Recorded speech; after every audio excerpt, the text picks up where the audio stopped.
Bonjour à toutes et à tous, j'espère que vous nous entendez bien. Bienvenue pour cette nouvelle formation de l'École du Progrès.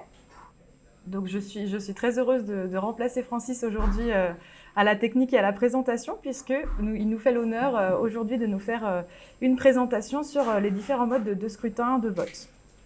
Alors, donc je vais simplement présenter Francis rapidement. Donc, Francis Poezevara, conseiller municipal de la mairie de Puteaux dans les Hauts-de-Seine, et également donc youtubeur, créateur de la chaîne YouTube Hémiplégique, qui parle beaucoup de vie politique et de la gauche en général. Voilà, donc je ne vais pas prendre plus de temps et je vais le laisser commencer sa super présentation. Donc tout de suite, Francis.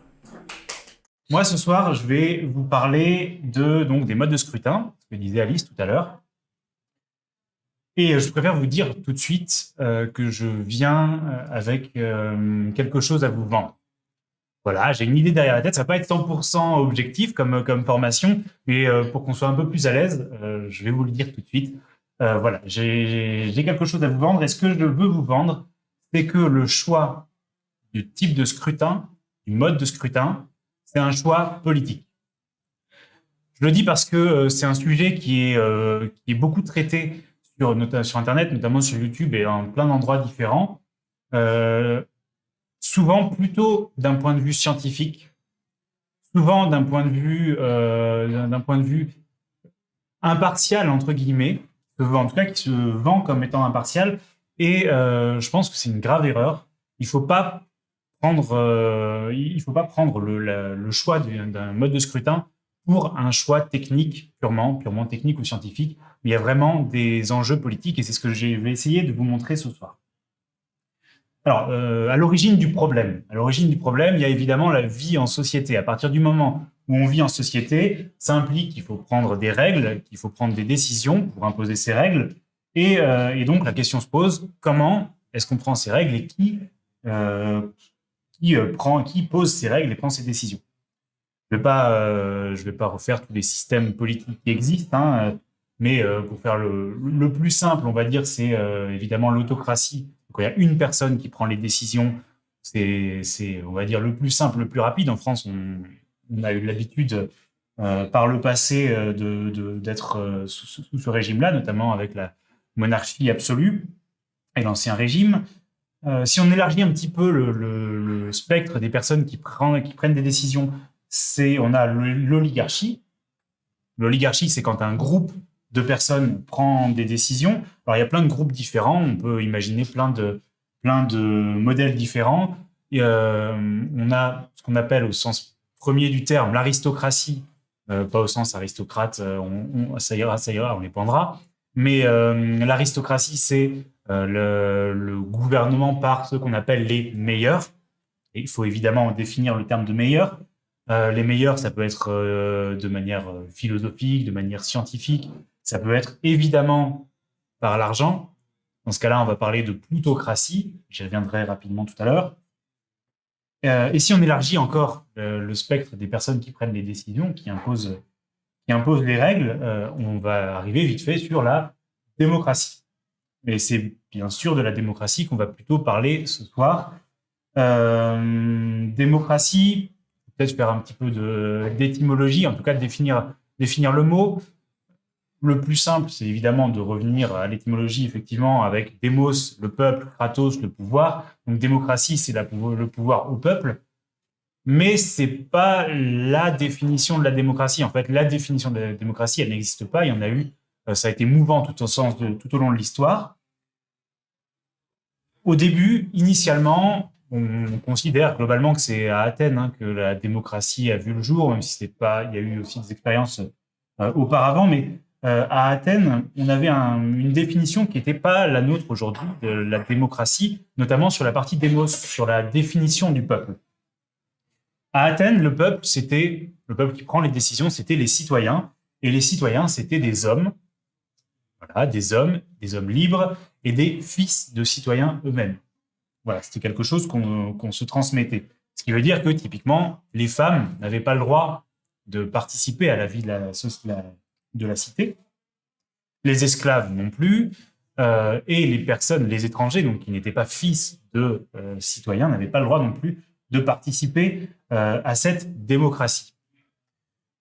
La définition du peuple et le nombre de personnes qu'on va mettre derrière cette définition, c'est vrai qu'il a énormément évolué. En France, au XIXe siècle, on parlait des hommes à nouveau, mais des hommes riches, même si au début de la Révolution, il y a eu des tentatives de mettre en place du scrutin universel, mais ça n'a pas été appliqué. Et ce qui a été appliqué, c'était le suffrage censitaire, c'est-à-dire que les riches pouvaient prendre part à la vie de la société. Pourquoi ? Globalement, c'est parce que, d'une part, il y a l'argument qui peut se comprendre, pas s'accepter, mais en tout cas s'entendre, et il y a l'argument purement de droite. L'argument qui peut s'entendre, c'est de dire que prendre des décisions pour la vie en société, c'est décider de où va l'impôt, et donc c'était réservé aux personnes qui payaient l'impôt, qui avaient le droit de dire où allait leur argent. Bon, c'est un peu simpliste, mais ça peut s'entendre. Et il y a surtout l'idée, qui est bien de droite, celle-là, qui est que pour prendre des décisions, il faut que ce soit des gens capables, qui aient des compétences, et donc des gens qui ont des compétences, c'est forcément les riches.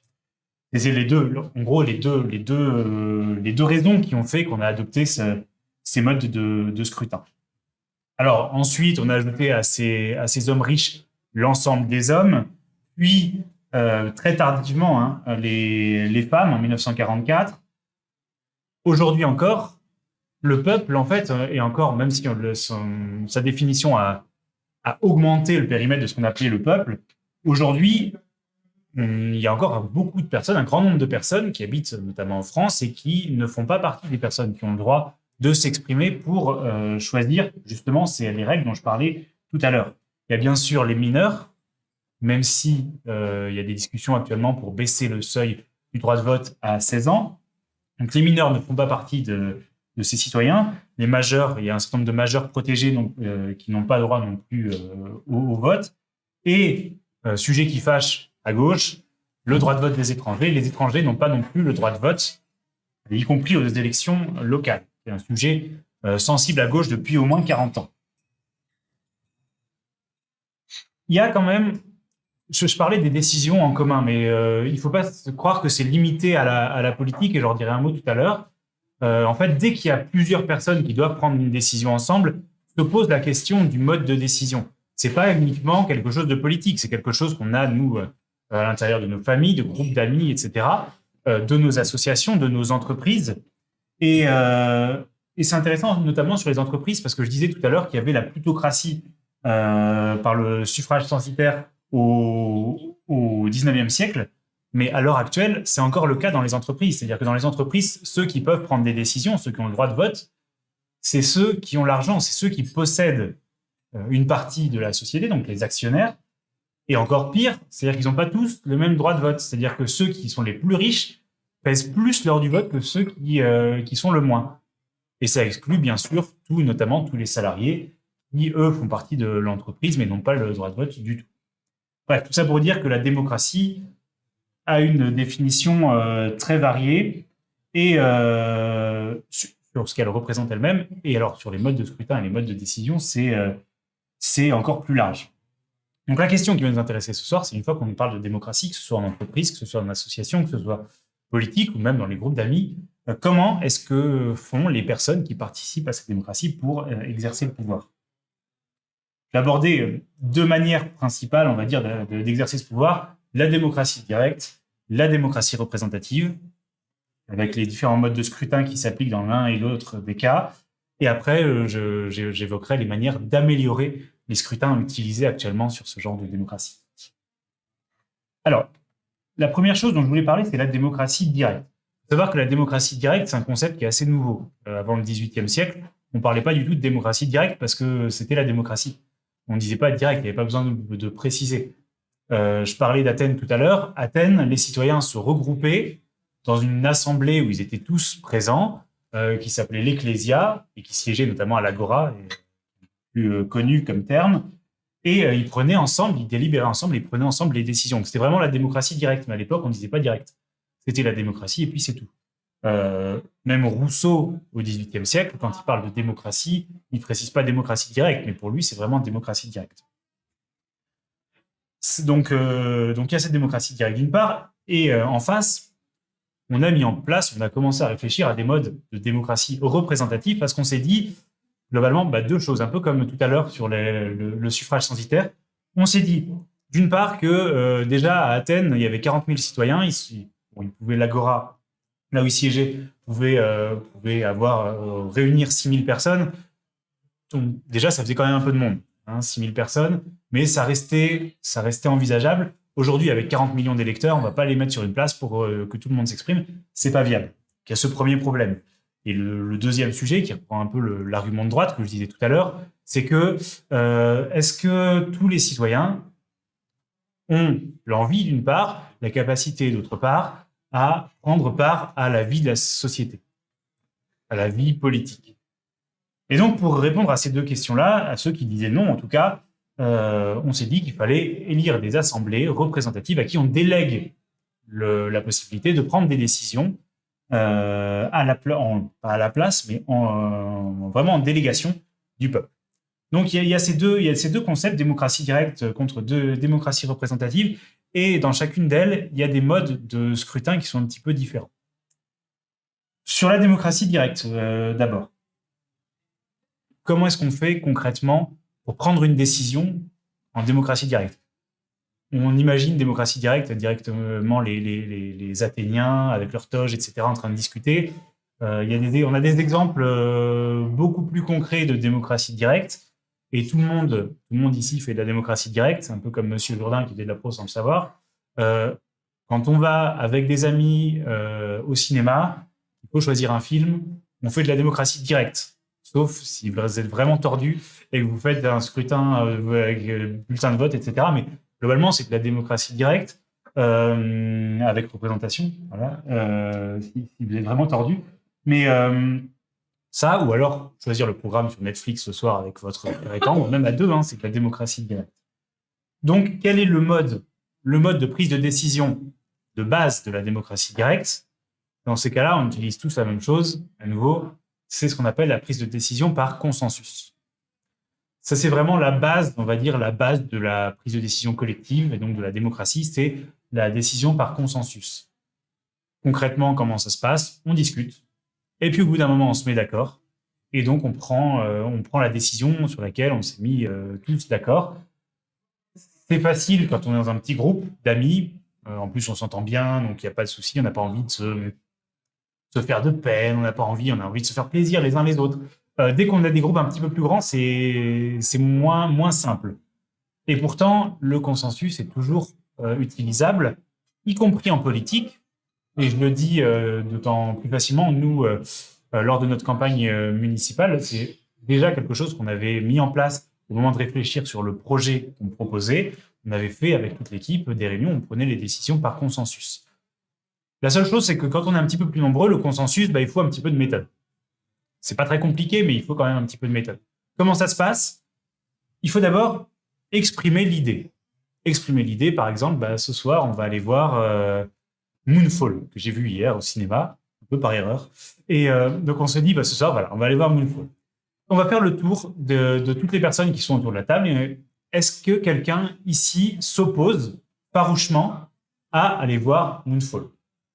Si c'est le cas, cette personne-là exprime le désaccord, dit pourquoi c'est inacceptable pour elle. Tout le monde l'entend, le reçoit, et on va modifier la proposition de manière à répondre à cet argument. Là, dans le cadre d'un choix de film, ça va être on va aller voir un autre film. Mais on peut imaginer des décisions un petit peu plus fines. Est-ce qu'il faut relever le SMIC à 1 500 €, à 2 000 €? On va négocier. Et on va arriver à une solution qui sera acceptable pour la personne qui avait un contre-argument fort. Une fois qu'on s'est mis d'accord sur cette nouvelle version, on refait un tour de table. À nouveau, on demande si quelqu'un s'oppose farouchement et donc, à la proposition, et donc la proposition est inacceptable pour lui. Il y aura une personne de moins, vraisemblablement, puisqu'on a répondu à l'objection qu'on a eue préalablement. Et on continue. Comme ça peut prendre du temps, ça peut prendre longtemps, mais à la fin, l'objectif, c'est vraiment de lever toutes les oppositions fortes au projet. Ce qui veut dire qu'il va falloir faire des compromis. La personne qui a lancé l'idée va accepter que ce ne soit pas exactement son idée qui soit acceptée, Et les autres seront peut-être pas 100% convaincus, mais en tout cas, ils auront plus de raison de s'opposer farouchement à la décision. Ça, c'est vraiment la base, on va dire, de la démocratie historique, de la démocratie directe. Et c'est ce qu'on fait à nouveau dans les groupes d'amis, la famille, etc. Mais ça marche. Ça marche déjà que quand il n'y a pas énormément de personnes, hein, concrètement, parce que déjà à l'Assemblée nationale, je voudrais bien voir qu'ils arrivent à faire un consensus et qu'il y en ait un. Combien de temps ça prend et en plus, quand on est dans un univers politique, il y a des gens qui ne vont pas être d'accord de toute façon, quoi qu'il arrive, avec la décision. Et à partir du moment où il y a ce genre de conflit qui arrive, ben on n'a plus qu'une solution. On n'a pas trouvé mieux, en tout cas, c'est le vote. Et ça, c'est la deuxième étape, en fait, en termes de démocratie. C'est la deuxième étape parce que souvent, on a l'impression que le vote, c'est la démocratie et que la démocratie, c'est le vote. En fait, c'est pas vrai. En fait, la vraie démocratie, c'est le consensus. C'est quand on discute et qu'on se met tous d'accord. Mais quand il y a des affrontements, dans ces cas-là, il faut bien gérer, il faut bien régler le problème. Et dans ces cas-là, on va voter. Et c'est sur ce vote qu'on va avoir des modalités différentes. Le premier mode de scrutin, celui auquel on pense directement, c'est tout simplement le scrutin majoritaire à un tour. C'est le plus simple. Comment ça se passe?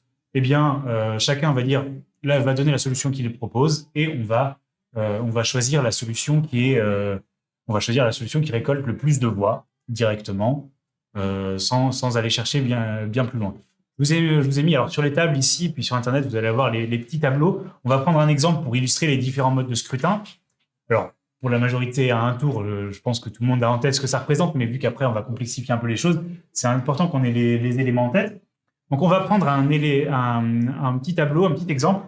C'est ce que j'appelle le vote sur le live. Donc, c'est un scrutin entre 3 candidats et 100 personnes vont voter. L'exemple que j'ai pris là, c'est l'exemple qui a été imaginé par deux Borda, il y a 200 et quelques années, mais j'en dirai un mot de cette personne-là tout à l'heure. Et donc, ils ont le choix entre 3 candidats ou 3 idées, A, B et C, et ils votent de la manière qui est présentée ici, c'est-à-dire qu'il y a 5 personnes qui préfèrent A, puis B, puis C. Il y a 34 personnes qui préfèrent A, puis C, puis B. 32 qui préfèrent B, puis C, puis A. 29 qui préfèrent C, AB, puis AA. Voilà, ça c'est juste pour qu'on se mette d'accord et on va toujours partir de ces chiffres-là.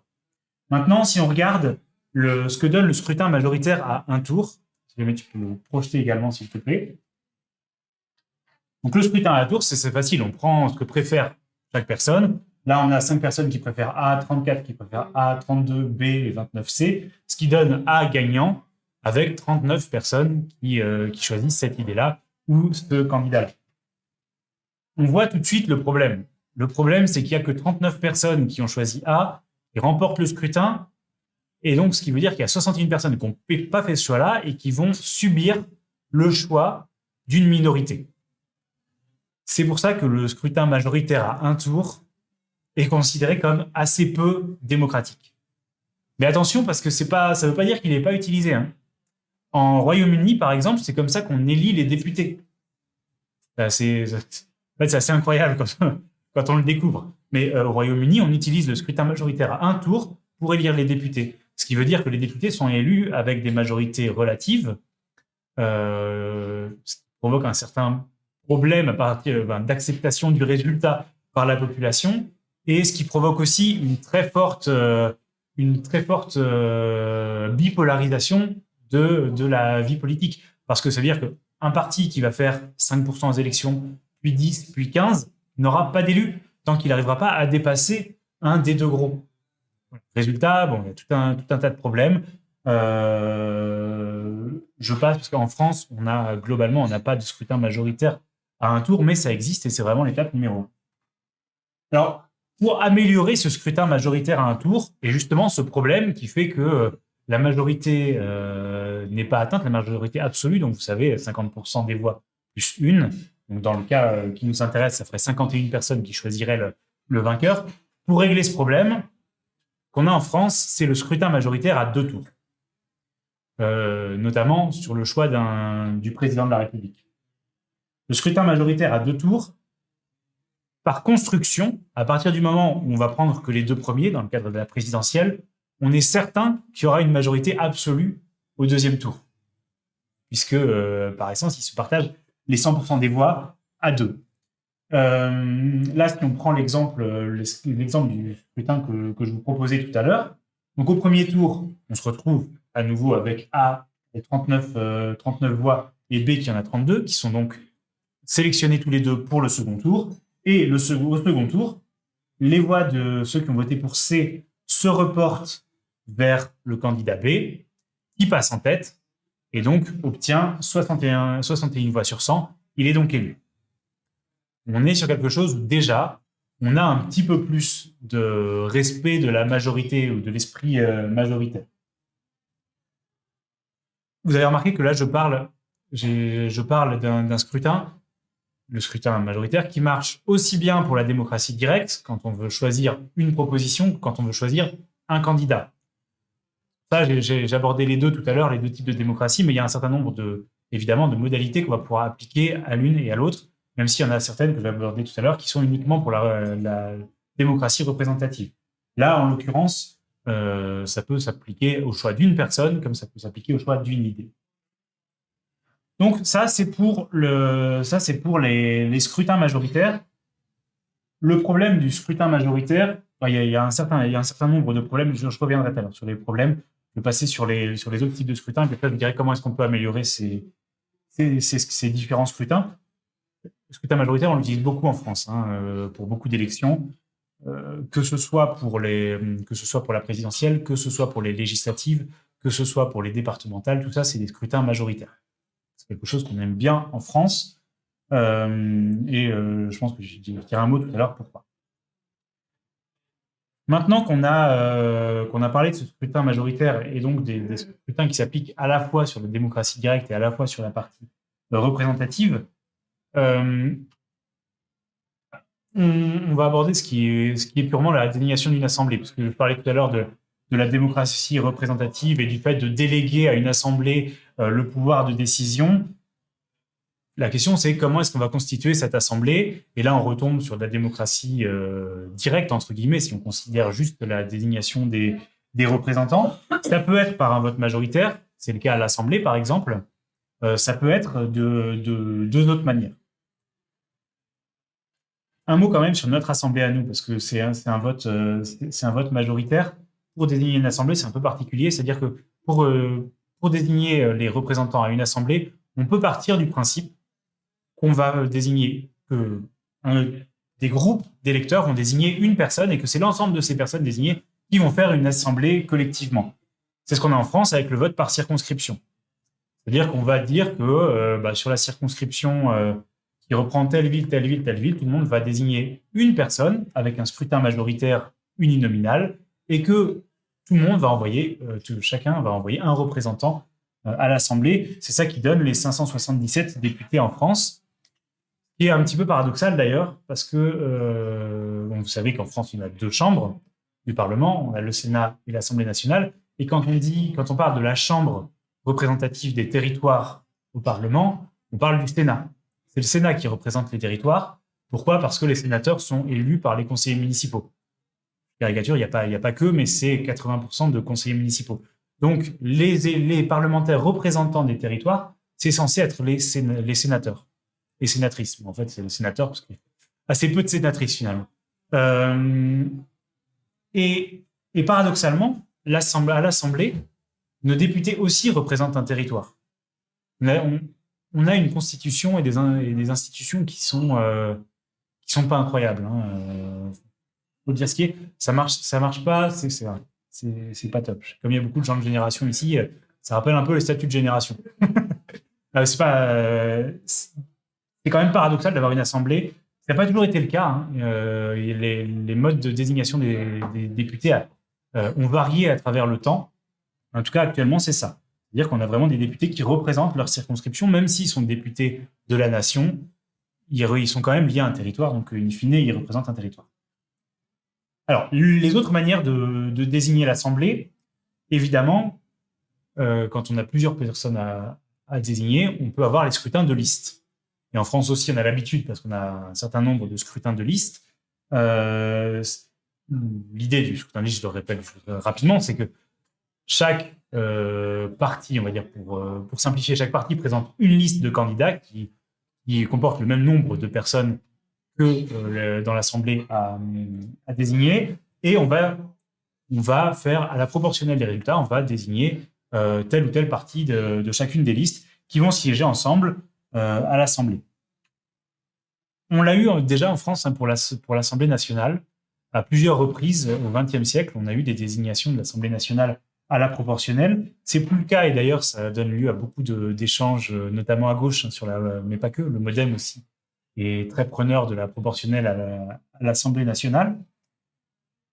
C'est aussi le cas pour les municipales et pour les régionales, où on fait aussi une désignation à la proportionnelle. C'est le cas pour les sénatoriales, même s'il y a une phase intermédiaire où ce n'est pas le peuple qui choisit, mais ce sont les grands électeurs, ça reste de la proportionnelle. Et pourquoi est-ce qu'on met en place les élections à la proportionnelle? C'est parce qu'on essaye de faire en sorte que les assemblées soient les plus représentatives possibles de ce que pensent les gens. Le problème de l'Assemblée nationale française, et par circonscription, c'est que si un parti est majoritaire partout, avec 50,1% des voix, eh ben, il va avoir l'ensemble des députés. Donc, il aurait 577 députés de la même couleur à l'Assemblée nationale, alors qu'il y aurait la moitié de la population qui n'en voudrait pas. C'est pas très représentatif. Et c'est pour ça qu'on met en place le vote à la proportionnelle. Il y a plein de paramètres qu'on peut faire varier sur le vote à la proportionnelle. Et en France, on adore ça d'ailleurs, parce que sur tous les votes à la proportionnelle qu'on a eus, on n'a jamais les mêmes règles. C'est toujours des règles un peu différentes. Il y a des votes à la proportionnelle sur un tour. Aux européennes, par exemple, c'est un vote en un tour. Il y a des votes sur 2 tours. Donc, par exemple, les régionales, les municipales sont des votes à 2 tours, des élections à 2 tours. On peut ajuster ce qu'on appelle la prime majoritaire. La prime majoritaire, c'est aussi, je trouve que c'est très français dans l'esprit, c'est de se dire que, OK, la représentativité, le fait qu'on fasse à la proportionnelle dans tout le monde, c'est bien parce que tout le monde sera représenté. Mais le problème, c'est que pour prendre des décisions, on a besoin d'un pouvoir fort. Donc, il faut qu'il y ait des gens qui soient en mesure de prendre qui n'aient pas besoin de négocier, qui n'aient pas besoin de compromis. Et il faut pouvoir appliquer des décisions de manière claire. C'est historique en France, c'est un peu le côté bonapartiste des Français dont on parle régulièrement, mais on a besoin de se dire qu'il y a le pouvoir fort. Le pire, je pense, c'est lors des élections municipales. Alors, j'ai fait une vidéo sur ma chaîne où je parle des pires modes d'élection. Et les élections municipales, c'est un scrutin proportionnel. On pourrait se dire, ah, c'est chouette, c'est très démocratique, mais on a mis une prime majoritaire de 50%. C'est-à-dire que c'est la liste qui arrive en tête. De base, elle a la majorité. Donc de base, c'est comme un vote majoritaire. De base, la liste a le pouvoir de décider toute seule. Et c'est que la moitié restante, la moitié moins 1, important, donc ils ont vraiment la majorité absolue, qui va être répartie à la proportionnelle. Ce qui fait que si 3 listes font 33,4, 33,3, 33,3 au second tour, il y a une liste qui va avoir la moitié du conseil municipal plus un tiers de ce qui reste, donc presque 3/4 du conseil municipal. C'est sûr que le pouvoir est fort dans ces cas-là, mais on a complètement dévoyé l'esprit de l'élection à la proportionnelle. Pour les régionales, c'est un peu moins le cas. La prime majoritaire, c'est 25%, c'est un quart des sièges. C'est déjà plus démocratique et ça permet quand même d'avoir des majorités fortes. Donc il y a cette notion de prime majoritaire. Et le fait qu'il y en ait plusieurs, ça montre bien que tout ça, c'est un choix. Il n'y a pas de règles scientifiques qui voudraient qu'il faut mettre en place telle prime ou telle prime, ou alors faire un tour ou 2 tours. À chaque fois, c'est un choix politique. C'est vraiment les personnes qui ont décidé que pour cette élection, comme ils voulaient ceci, cela, ils ont décidé de mettre en place une prime majoritaire à 50% et à ne pas faire finalement de vrai proportionnel. C'est vrai aussi, typiquement, le genre de choses qui sont arbitraires. Le découpage des circonscriptions, pas au sens législatif, mais lors des élections. Typiquement, sur les européennes, sur les 2 dernières européennes, on ne votait pas pour la même chose.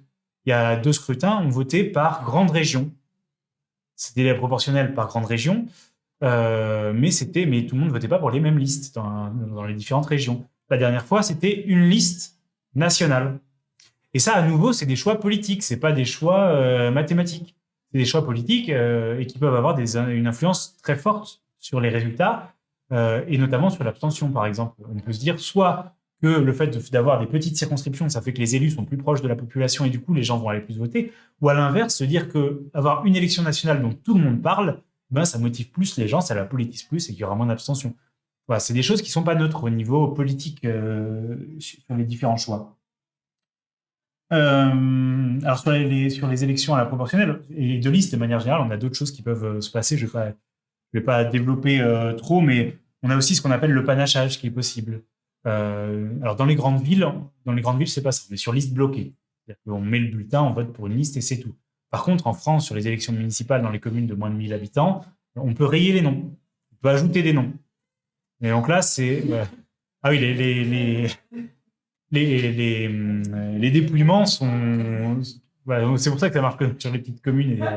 Parce que dans les grandes communes, si vous n'avez pas fait un dépouillement, je vous invite à le faire. Hein, c'est vraiment très intéressant. Et en plus, c'est le devoir citoyen. Mais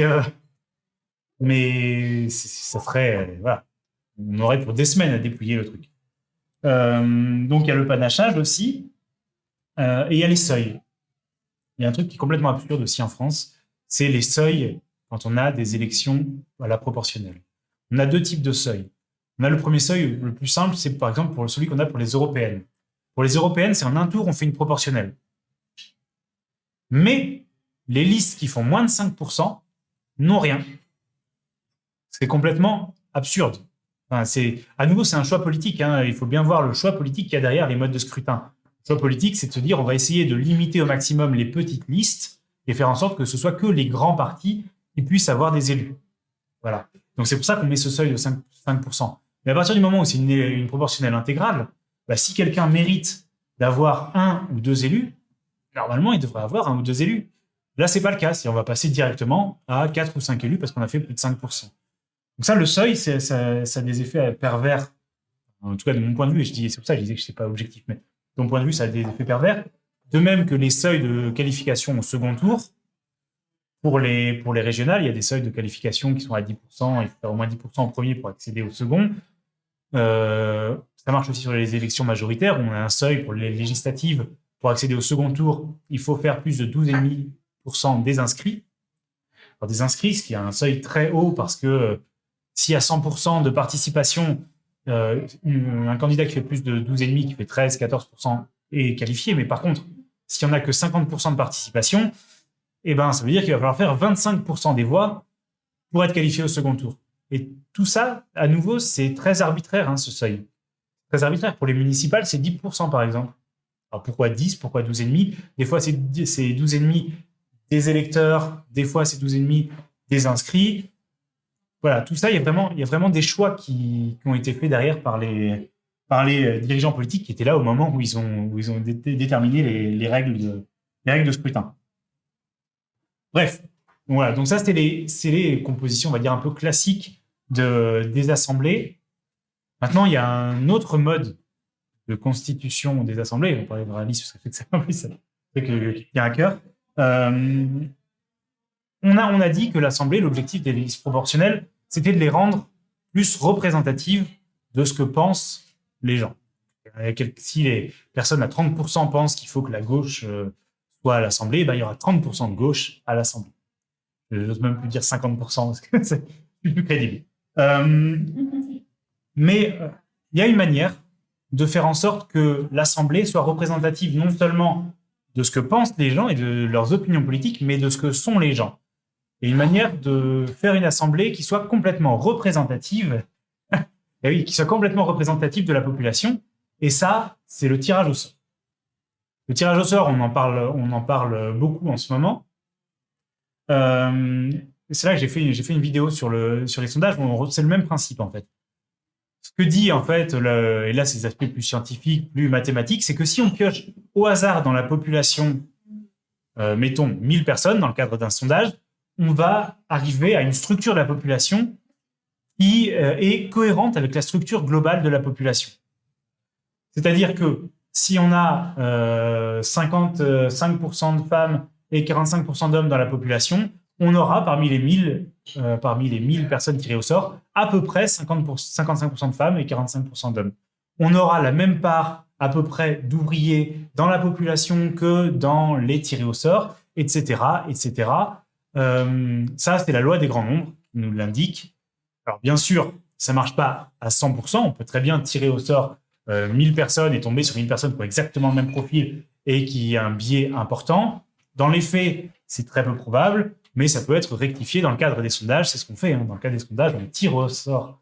On devrait tirer au sort aléatoirement 1000 personnes et on rectifie ensuite en se disant j'avais un petit peu trop de cadres sub, donc je vais diminuer leur poids au total. Voilà, on peut arranger l'échantillon pour que ça devienne vraiment représentatif.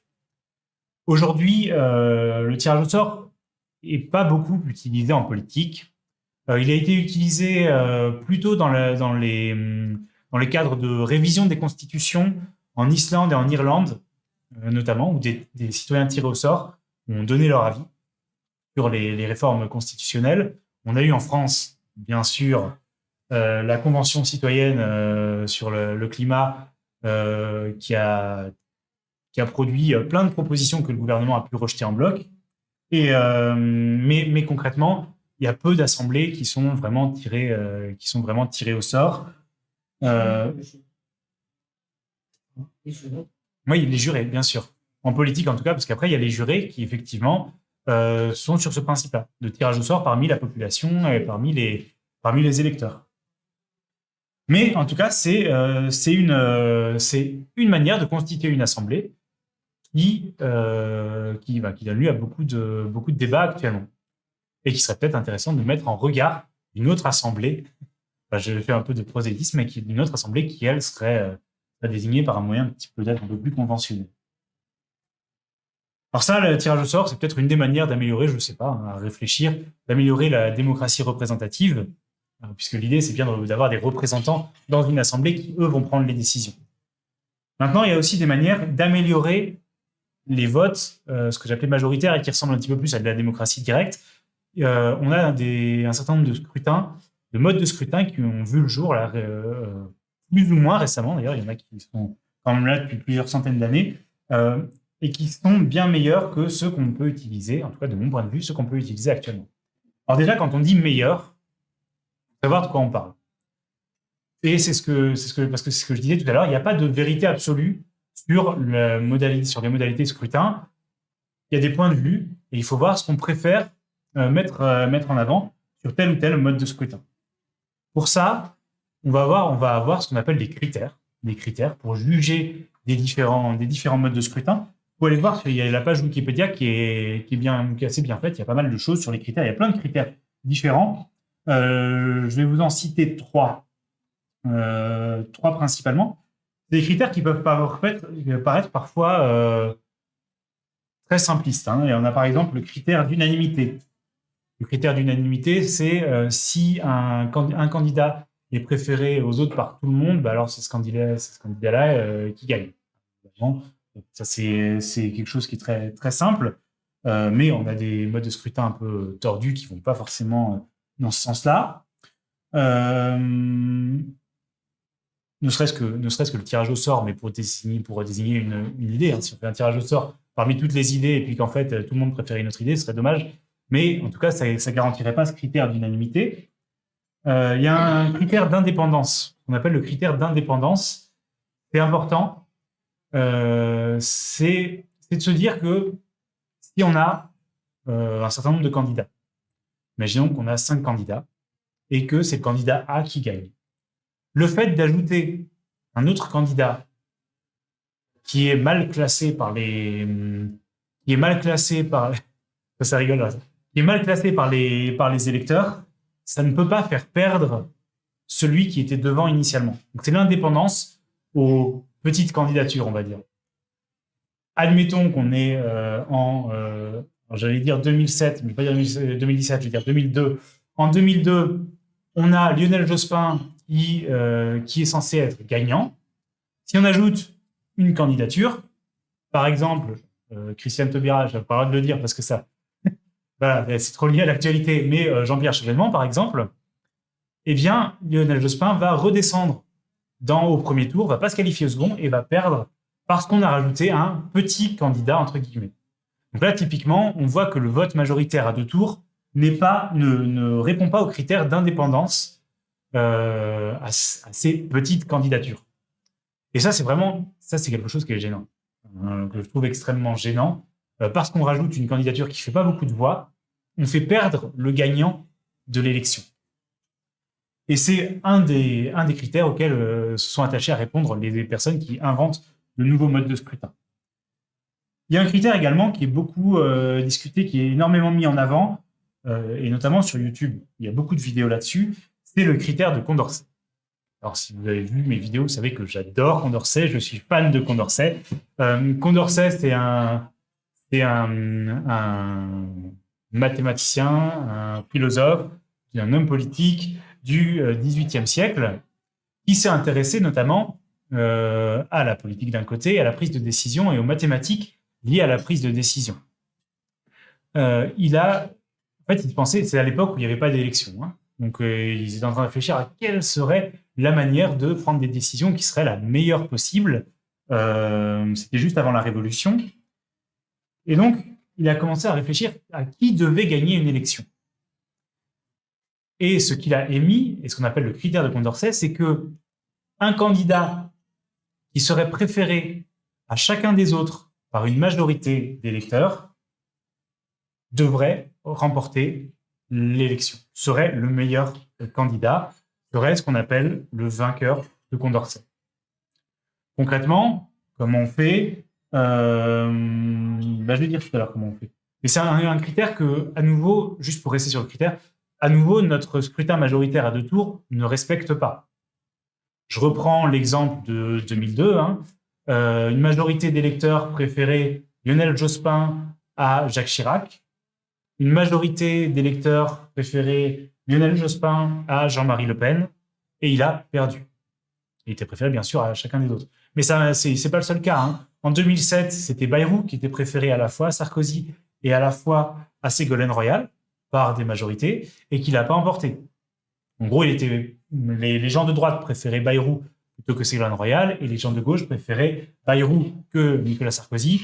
Donc ça veut dire que c'est pas la même majorité dans tous les cas de figure. C'est un peu ça l'astuce. Mais en tout cas, il y a à chaque fois une majorité qui le préférait lui aux autres candidats. Donc, à nouveau, le scrutin majoritaire à 2 tours, moi, à titre personnel, qui est un mauvais choix de scrutin, ne respecte pas non plus le critère de Condorcet. Pourtant, quand on le dit comme ça, c'est à nouveau, c'est des critères qui semblent super naturels, hyper intuitifs, de dire que si on préfère un candidat à tous les autres, il est élu. Bon. Mais c'est en fonction de ce qui est choisi comme modalité de vote, ce n'est pas forcément le cas. Donc, les gens ont essayé de chercher d'autres modes de scrutin qui répondaient à ces critères, qui répondaient mieux que qu'on peut mettre par défaut un peu le vote majoritaire. Le premier, je vais continuer, c'est Condorcet. Je me fais plaisir, je vais parler de Condorcet d'abord. Vous verrez qu'en plus, je ne suis pas forcément d'accord avec lui sur le sujet. Condorcet a défini ce qu'on appelle la méthode de Condorcet pour déterminer quel était le meilleur candidat et donc le vainqueur de Condorcet, évidemment. Pour faire ça, il dit qu'il faut faire ce que je disais tout à l'heure. On prend un candidat, on le compare au deuxième candidat, on voit qui gagne. On compare au troisième candidat, on voit qui gagne, etc. On fait des paires, en fait, et on va regarder dans chaque paire qui bat l'autre. Par exemple, si je reprends l'exemple de tout à l'heure, vous voyez donc les scrutins A, B et C. On va regarder A versus B. Donc A versus B, qui gagne?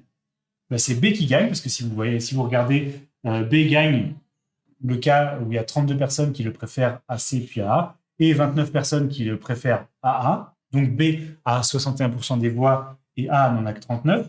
Ensuite, on va simuler le match A contre C, et à nouveau, A est battu par C, qui est préféré par 61 personnes, et on va faire la dernière paire, donc on va regarder B contre C, ce qui se passe, et donc là, on voit que c'est C qui l'emporte contre B avec 63% des voix.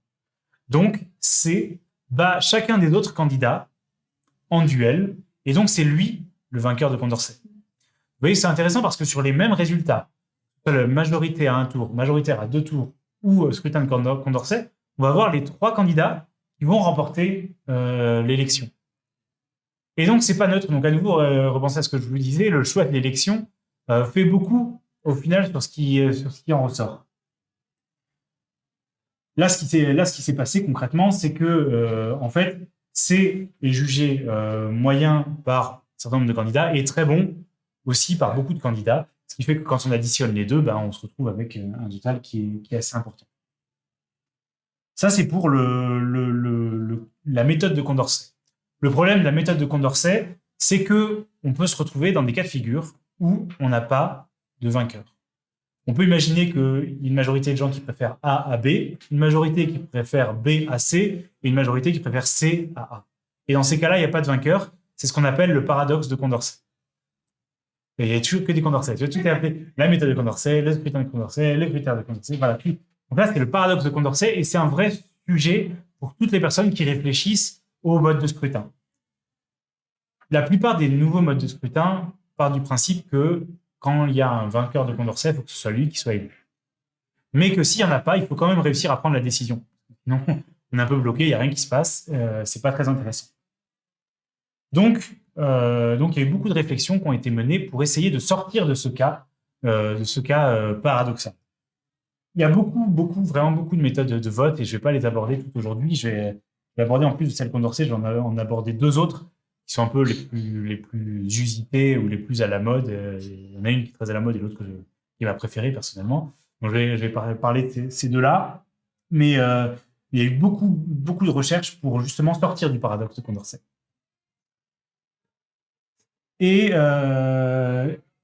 l'une des solutions, en tout cas qui est présentée comme une solution qui est très à la mode aujourd'hui pour résoudre ce paradoxe, c'est le jugement majoritaire.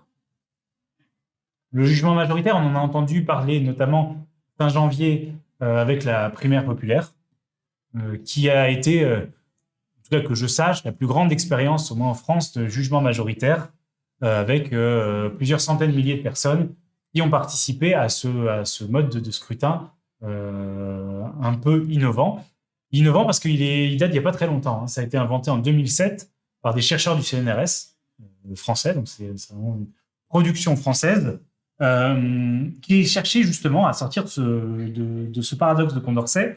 Alors, le jugement majoritaire, ce qu'il faut savoir, c'est qu'il ne désigne pas toujours le vainqueur de Condorcet. C'est un peu la limite du truc, c'est que souvent, ça va être le vainqueur de Condorcet qui va en ressortir, mais pas toujours. Il y a des cas où ça peut ne pas être lui. En tout cas, on va sortir du paradoxe. Donc, c'est aussi l'avantage.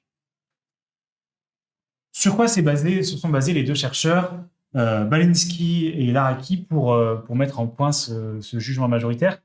Ils sont partis aussi d'une considération que je n'ai pas mentionnée, qui tient à la qualité de la mesure de l'opinion publique par le vote. Je m'explique. Le scrutin majoritaire uninominal, c'est un très mauvais mode de prise de température de l'opinion publique. Parce qu'on va demander aux gens, qui est-ce que vous préférez parmi les candidats? Ils peuvent dire, moi je préfère celui-là parce que je l'adore, je suis super fan, j'aime pas du tout les autres. Ils peuvent dire, moi je l'aime pas trop, je suis pas hyper convaincu, mais je suis encore moins convaincu par les autres. Ils peuvent dire, moi je l'aime pas trop, mais je veux qu'il soit quand même au second tour, donc je vais quand même voter pour lui, mais bon, c'est plutôt parce que je veux pas qu'il y ait un tel qui passe. Bref, il y a plein de manières de voter qui vont avoir la même chose dans l'urne. On met le même bulletin et on ne sait pas du tout dire pourquoi les gens mettent ce bulletin. Et on est incapable de dire ce que pensent vraiment les gens. Il y a le scrutin de Condorcet. Pour la méthode de Condorcet, c'est un petit peu plus fin, c'est-à-dire qu'on va demander aux gens de classer tous les... je ne l'ai pas dit tout à l'heure, mais on classe tous les candidats pour savoir qui on préfère, puis qui est deuxième, puis qui est troisième, etc. Donc c'est déjà un petit peu plus fin comme mesure de l'opinion. On sait au moins quel est l'ordre des candidats chez les électeurs. Avec le jugement majoritaire, on va aller encore plus loin. C'est-à-dire qu'on va demander aux électeurs de donner une note, une mention en fait, une mention à chacun des candidats. Traditionnellement, les mentions, ça ressemble un peu à ce qu'on a au bac, c'est-à-dire assez bien, bien, très bien, passable, excellent ou à rejeter ce qu'on n'a pas au bac, heureusement. mais donc, chacun va donner une mention, va juger, donc le jugement majoritaire, va juger chaque candidat. Donc, il est tout à fait possible de dire « j'adore un tel, par contre, je déteste celui-là ». On n'a pas de limitation, il peut y avoir des égalités, on met vraiment ce qu'on veut. Et c'est pour ça que ça a été choisi comme mode de scrutin. En tout cas, c'est comme ça que ça a été designé. C'est pour pouvoir mesurer concrètement l'état de l'opinion. Une fois qu'on a ça, on fait le dépouillement, qui est bien sûr bien plus compliqué qu'un dépouillement majoritaire classique. On dépouille les mentions de chacun et on va faire le petit tableau des résultats. Si je vais mettre le résultat de la primaire populaire, que je vous ai mis aussi sur les feuilles, c'est plus joli qu'un résultat classique parce qu'il y a plein de couleurs. Et en fait, on regarde qui a reçu quelle mention. Pour déterminer qui est gagnant, on va regarder ce qu'on appelle la mention majoritaire, c'est-à-dire la mention pour laquelle il y a au moins 50% de personnes majoritaires, donc 50% des personnes plus une, qui pensent qui donnent au moins cette note-là au candidat. Par exemple, là, sur le résultat de Christiane Taubira, qui a remporté la primaire populaire, vous voyez le petit trait en pointillé qui représente les 50%. On sait qu'il y a plus de 50% de personnes qui ont dit qu'elle était assez bien, bien ou très bien. Et au moins assez bien. Donc, sa mention majoritaire, c'est assez bien. Derrière, on a Jadot et Mélenchon qui avaient comme mention majoritaire... Taubira, c'était bien, sa mention majoritaire, et Jadot et Mélenchon, c'était assez bien. Les autres, c'était encore des mentions moins bien. Donc, sachant ça, c'est Christiane Taubira qui a la meilleure mention, et donc c'est Christiane Taubira qui gagne. On peut avoir des égalités. Là, typiquement, Jadot et Mélenchon, si on prend que la mention majoritaire, en fait, ils sont à égalité. Il y a des méthodes pour départager. Il y a plusieurs méthodes possibles. C'est là que ça se complique un peu pour départager les égalités. Mais globalement, on va regarder en dehors de cette mention majoritaire. Donc, par exemple, Jadot et Mélenchon, on va enlever les assez bien et on va regarder quel est le camp qui est le plus proche des 50%. Est-ce que c'est le camp favorable? Est-ce que c'est le camp défavorable? Et là, on voit clairement que Mélenchon avait des opinions défavorables qui étaient bien plus importantes que Jadot, et même que les mentions favorables de Jadot. Donc, c'est vraiment le score des défavorables pour Mélenchon qu'on prend en compte. Et c'est pour ça qu'on a abouti à ces notations un peu bizarres, qui étaient que Jadot était noté assez bien plus et Mélenchon assez bien moins. Ça fait très scolaire, les mentions comme ça. Et c'est vrai que ça fait rire beaucoup de monde d'avoir des gens qui étaient notés bien, c'est bien moins, c'est bien plus. Mais l'avantage, c'est que ça permet d'être interrogé, nous, électeurs, sur l'ensemble des candidats et de vraiment pouvoir dire ce qu'on veut choisir. C'est aussi le jugement majoritaire moins exposé au vote stratégique. Le vote stratégique, c'est aussi un des biais qu'on rencontre quand on s'intéresse au mode de scrutin. C'est-à-dire, le vote stratégique, c'est quand l'électeur ne vote pas ce qu'il pense vraiment, de manière à faire gagner le candidat qu'il veut. C'est par exemple le vote utile, même si le vote utile n'est qu'une partie du vote stratégique. Mais le vote stratégique, ça peut être par exemple, dans un scrutin de Condorcet, de mettre tout en haut celui qu'on veut absolument et tout en bas ceux qui arrivent près de celui qu'on veut absolument. Même si on les aime bien, on va les mettre en dessous pour pas qu'ils fassent de concurrence à celui qu'on préfère. Ça, c'est le vote stratégique. Donc, le jugement majoritaire, c'est moins soumis aux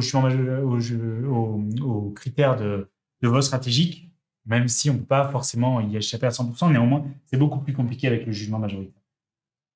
Ça, c'est une des propositions qui est vraiment très, très en vogue. Que beaucoup de partis souhaiteraient qu'on fasse la désignation, notamment du président de la République, de cette manière, pour avoir des choses qui soient considérées comme plus démocratiques.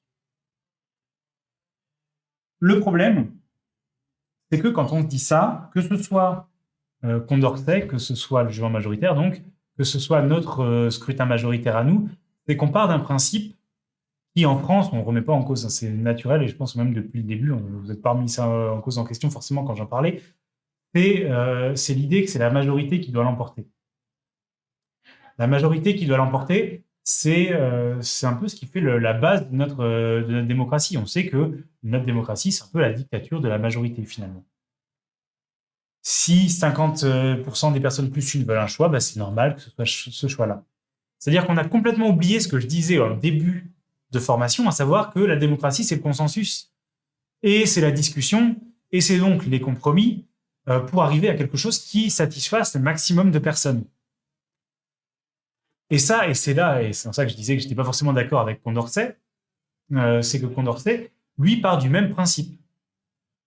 Il part du principe que c'est la majorité qui doit décider.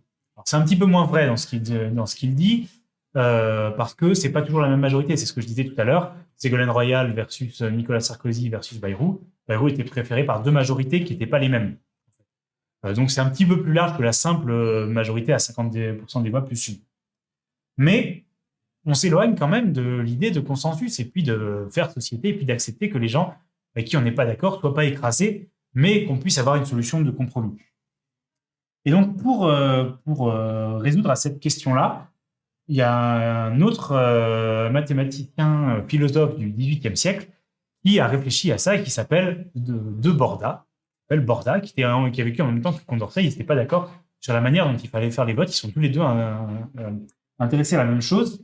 Et Borda, lui, il a vu la méthode de Condorcet et il s'est dit, d'une part, c'est le problème majoritaire, et en plus, d'autre part, s'il faut faire des paires et puis calculer le résultat sur chacune des paires avant de savoir qui est vainqueur, c'est juste inapplicable. Ça fait des dépouillements, on finira jamais de dépouiller, on n'aura jamais le nom du vainqueur. Et donc, ce que fait Borda, c'est très simple.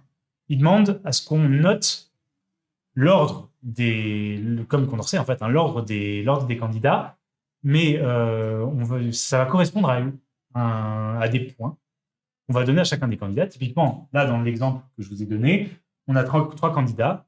On va donner 3 points à celui qu'on note en premier, 2 points à celui d'après et 1 point à celui qu'on met en dernier.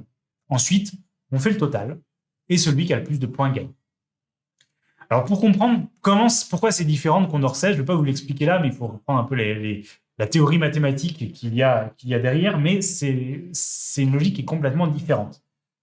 C'est une logique qui est complètement différente parce que elle va favoriser, même si ça ne se voit pas dans l'exemple que je vous ai pris là, parce que c'est C qui est vainqueur à nouveau, mais elle va favoriser les solutions de compromis. C'est-à-dire qu'un candidat qui a des très bonnes notes par une partie de la population, mais qui a 0 ou qui n'est pas classé ou qui est classé à la pire des notes par une grande partie de la population, va se retrouver derrière quelqu'un qui aurait des notes à peu près moyennes par tout le monde. Donc ça tient plus... C'est plus lié à l'esprit de compromis, on va dire, dont on parlait sur les démocraties directes. La méthode Borda, elle n'est pas non plus énormément appliquée. En fait, elle est appliquée principalement à un endroit. Si vous voyez ce que c'est, l'endroit où c'est appliqué, la méthode Borda, c'est à l'Eurovision. France, 2 points. Et ben, c'est exactement la méthode Borda. Qu'ils appliquent là-bas. C'est une variante. C'est la méthode Borda pure, c'est-à-dire que chacun oui, en plus, il n'y a que 12, on donne que 12 candidats, donc c'est un peu une variante. La méthode Borda, ça peut être soit on donne des notes qu'à une certaine partie des candidats, soit on est obligé de noter tous les candidats, là, c'est ce que j'ai mis dans l'exemple, où à chaque fois les 3 donnent des points 3. On peut aussi se dire qu'en fonction de ce qu'on veut, on note 1, 2, 3 candidats comme on veut. Il y a plusieurs variantes. Sachant que le problème, alors moi, ma variante préférée, j'en parle un petit peu, c'est la variante où effectivement on donne des notes qu'aux personnes qu'on a envie de noter. Si on veut noter qu'une seule personne, on note qu'une seule personne. L'inconvénient, si on fait ça, le biais qu'il peut y avoir, c'est que chacun va donner une note qu'à son candidat préféré. Mais il y a une méthode de régler ce problème-là qui est que, et là je rentre un peu dans les mathématiques, je suis désolé, si on note une personne, ça veut dire qu'on va lui donner 1 point. Si on note 2 personnes, ça veut dire qu'on va donner 2 points à la première, 1 point à la deuxième. Et si on note 3 personnes, ce serait 3, 2 et 1, etc. etc. Donc, alors il faut regarder concrètement ce que ça donne sur A et B et C, c'est un peu compliqué. Il faut jouer un peu avec les résultats. Vous pouvez, pour les plus geeks, aller sur Internet, il y a des simulateurs de résultats. Mais je trouve, pour moi, ça me semble plus intéressant, ce Borda, où on ne note pas systématiquement tous les candidats.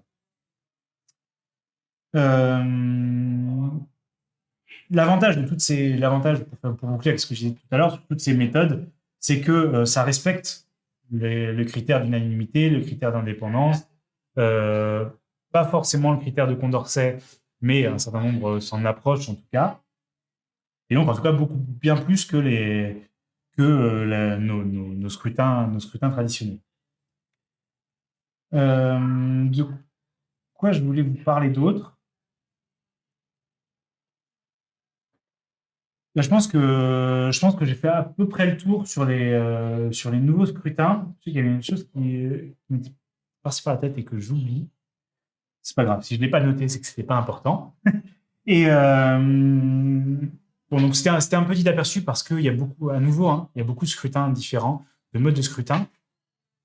L'inconvénient des trois que je vous ai donnés là, c'est que c'est plus compliqué au niveau du dépouillement. Donc clairement, s'il faut le faire à la main le soir de l'élection à 20h, 20h30, on est déjà qu'on y passe on y passe très longtemps, ceux qui n'ont pas les machines à voter, à faire les petits bâtons dans les cases et tout ça. Là, bon, ça va passer la nuit. Donc, pour moi, c'est difficilement envisageable tant qu'on n'a pas le support de l'informatique et de machines à voter qui sera un petit peu plus évolué. Mais tant que ce n'est pas le cas, en tout cas, on aura du mal quand même à les mettre en place. Mais bon, maintenant, c'est plus inenvisageable hein, au vu des avancées technologiques. Tout ça pour dire que le choix, j'espère que vous l'avez compris, je l'ai suffisamment dit et répété, le choix du mode de scrutin, c'est un choix politique. Il faut bien avoir conscience, il faut réfléchir à ce qu'on veut. C'est pas une question triviale hein, sur cette question. Qu'est-ce qu'on veut favoriser? Moi, j'ai parlé de la méthode Borda et du compromis. Même moi, je suis pas à 100% convaincu par le truc parce que est-ce qu'on veut vraiment que le candidat qui gagne, que la proposition qui gagne, soit toujours une candidature de compromis? Et moi, j'ai plutôt envie que quand la gauche est au pouvoir, on puisse faire des bonnes mesures de gauche radicale avec laquelle la droite ne sera pas d'accord et ça va les faire hurler. Hein, voilà, concrètement. Mais le problème, c'est que si on dit ça, ça veut dire que quand la droite est là, elle fait des mesures de droite radicale et qui me font hurler. Donc, il y a un moment, il faut faire un choix et ça, c'est vraiment un choix politique. Et à quoi on est prêt, à quoi on n'est pas prêt. Et au-delà, dans les questions que ça pose, il y a un point sur lequel je voudrais revenir parce que ça me paraît important. Il y a souvent En fait, c'est un point sur lequel j'ai l'impression qu'on ne réfléchit pas. Et même moi, avant, je ne réfléchissais pas, à vrai dire. C'est un jour, en regardant une vidéo sur le sujet, j'ai pris un peu conscience du truc. C'est le vote utile. Le vote utile, nous, on parle du principe que c'est mal. C'est-à-dire, le vote utile, c'est le mal, il faut absolument l'éviter. À nouveau, si on dit ça, c'est parce qu'on est dans l'esprit, ce que je disais tout à l'heure, qu'il faut qu'on puisse le candidat qui vote vraiment pour le candidat, pour nos idées, on soit intransigeant sur ce qu'on pense et on fait avancer nos idées et puis c'est tout. Si on se dit que le vote utile, en fait, qu'est-ce que c'est le vote utile? C'est de se dire, en plus, je vais me tirer toutes les foudres de tout le monde. Il faut que je prenne un autre exemple. Attends, je vais prendre 2002. Je vais prendre 2002 parce que voilà, je ne veux pas me mouiller. Prendre le vote utile en 2002. Bon. Soit on se dit, je vais voter pour la personne qui est le plus proche de mes idées. Ça peut être Chevènement, ça peut être Noël Mamère, ça peut être Christiane Taubira, ça peut être Arlette Laguillet, etc. Il y avait plein de candidats à gauche en 2002, hein, vous savez. Et donc, je vais voter pour mes idées, parce que c'est mes idées, c'est comme ça. Le vote utile, c'est se dire, bon, j'ai mes idées, j'ai mon candidat, mais il ne fait pas consensus. Il n'arrive pas à fédérer suffisamment, ce qui fait qu'il va perdre, et que je vais voter, je vais me faire plaisir, mais au bout du compte, il va perdre, donc mes idées ne seront pas appliquées. Est-ce que je suis prêt à me dire, à côté, il y a un candidat, je parle de 2002, il y a un candidat à côté, Lionel Jospin, qui pourrait être au second tour et l'emporter, avec qui je ne suis pas forcément d'accord sur tout. Mais c'est vraiment compliqué d'aborder ce sujet-là avant les élections quand même. Mais donc, ce candidat-là, quand même, il défend un certain nombre de projets et de propositions qui sont proches de moi. Et donc, est-ce que je ne ferais pas mieux de me dire, bon, d'accord, je mets un peu de côté ce qui fait que ce serait vraiment mes idées, mais je vais faire gagner une personne qui est quand même de mon bord politique. Donc, c'est ça le vote utile au final. Donc, quand on dit que c'est mal, et moi, j'ai toujours considéré que c'était mal, hein, voilà, le vote utile, Je trouve que effectivement, on devrait pouvoir voter pour ces idées. Mais tant qu'on n'a pas un mode de scrutin qui permet de voter pour ces idées, donc qui est insensible aux candidatures supplémentaires dont je parlais tout à l'heure, eh ben, il y a bien un moment où il faut réfléchir à ce qu'on va faire stratégiquement, en fait. Et le vote utile, finalement, c'est un peu la traduction de notre vote majoritaire de cette recherche de consensus dont je parlais initialement, qui était au départ l'essence de la démocratie. Et ça, je trouve que c'est intéressant parce que ça n'est pas du tout l'image qu'on en a. Le vote utile, ce serait une représentation de la démocratie dans notre société. Et il y a un deuxième point, et là c'est vraiment pour me mettre tout le monde à dos, quand je veux parler, c'est les sondages. À nouveau, les sondages. Parce que les sondages, toute notre vie politique est orchestrée par les sondages. Alors, honnêtement, c'est les sondages qui font quasiment tout. Alors la présidentielle, c'est le plus flagrant. C'est les sondages, c'est horrible, on en a tous les jours. Et ça, on est d'accord. Est-ce qu'on a vraiment besoin d'avoir un sondage chaque jour avec les trucs qui bougent? Et du coup, ça influe, plutôt que d'être juste un thermomètre, ça influe sur l'opinion qui fait son choix en fonction du sondage. Bon, c'est vrai. Mais est-ce que on pourrait vraiment se passer de sondage? Je ne suis pas convaincu qu'on puisse. Je suis même plutôt convaincu qu'en l'état actuel des choses, on ne peut pas. Pourquoi? Parce que nos scrutins sont des scrutins pourris. Le scrutin majoritaire à 2 tours, c'est une catastrophe d'un point de vue démocratique. C'est-à-dire qu'imaginez qu'on n'ait pas de sondage et que ça soit la surprise à la sortie des urnes. Et qu'à la sortie des urnes, on se rende compte qu'on a Le Pen contre Zemmour. On ne pouvait pas l'anticiper, on ne savait pas, on n'avait pas les sondages. On se retrouve avec ça. Et parce ça ne voudrait pas dire qu'ils ont une majorité d'électeurs devant eux, ça voudrait dire qu'ils seraient à 16, 15, et puis les autres seraient à 14, 14, juste derrière. Hein. Mais ce serait quand même eux qui seraient au second tour et on aurait un président parmi les deux. Parce qu'on a un mode de scrutin pourri à nouveau, le majoritaire à 2 tours. Les sondages, mine de rien, malgré tous les défauts, et là je suis 100% d'accord, hein, je veux vraiment l'avocat du diable quand je dis ça, mais malgré tout ça, les sondages permettent d'anticiper un peu ces choses-là. Et donc de se rapprocher du vote utile en se disant oui, on va quand même essayer d'éviter que ce soit Le Pen contre Zemmour, donc on va essayer de modifier nos votes pour que ce ne soit pas le cas. Donc les sondages, d'accord, c'est une déformation de notre démocratie, mais qui pour moi est induite non pas, c'est pas les instituts de sondage eux-mêmes qui sont fautifs, c'est juste que notre mode de scrutin est pourri, et donc on ne peut pas vraiment s'en passer. Ça ne veut pas dire que si on avait un mode de scrutin jugement majoritaire, on s'en passerait aussi, hein, mais bon, en tout cas, en l'état actuel des choses, je ne pense pas qu'on puisse se passer complètement de chômage, ce serait trop compliqué. Ça, c'était pour les 2 points polémiques, et je répondrai tout à l'heure sur ces 2 points-là, mais je le fais exprès pour reprendre. Et sur la dernière chose, dernier point que je voudrais souligner par rapport à tous ces nouveaux modes de sondage, et je vais peut-être conclure là-dessus. Une des limites aussi que je vois à ces nouveaux modes de sondage, de résultats, décidément, ces nouveaux modes de scrutin, le jugement majoritaire, méthode de Borda, Condorcet, etc. Dans la complexité, il n'y a pas que le dépouillement, c'est qu'on a aussi la question de l'acceptabilité du scrutin par les électeurs. Et qu'aujourd'hui, on a beaucoup d'abstention, on a énormément d'abstention sur notre mode de scrutin pourri. Est-ce qu'avec les nouveaux modes de scrutin, on arriverait à avoir plus de participation? Ça se discute. Il y en a beaucoup qui disent que parce qu'on pourrait donner notre vrai avis sur l'ensemble des candidats, eh bien les gens iraient voter. Ne serait-ce que pour pouvoir dire ils sont tous à rejeter, ils sont tous pourris, voilà, on va les dégager. Donc il y aurait potentiellement plus de gens qui participeraient aux élections. Il y a aussi l'effet inverse, potentiellement, il faudrait mesurer, et là je n'ai pas connaissance en tout cas d'études qui regardaient ça, qui est que quand on est sur des modes de scrutin un petit peu compliqués, on l'a vu avec la primaire populaire, c'est compliqué de comprendre le résultat. Pourquoi est-ce que Christiane Taubira a été élue? C'est quoi la mention majoritaire? Pourquoi elle est bien plus et les autres sont assez bien plus, assez bien moins, etc. C'est un petit peu plus compliqué à comprendre. Et du coup, est-ce que des gens qui ne sont pas passionnés par le sujet accepteraient de voter alors qu'ils ne comprennent pas pourquoi le résultat? Le majoritaire, c'est simple, on sait, on a mis un bulletin, on sait ce qui se passe, il y a plus de bulletins pour un tel que pour un tel. Donc ça, c'est une vraie question. Et je pense que c'est un des vrais sujets qu'il faut qu'on arrive à craquer dans les jours qui viennent.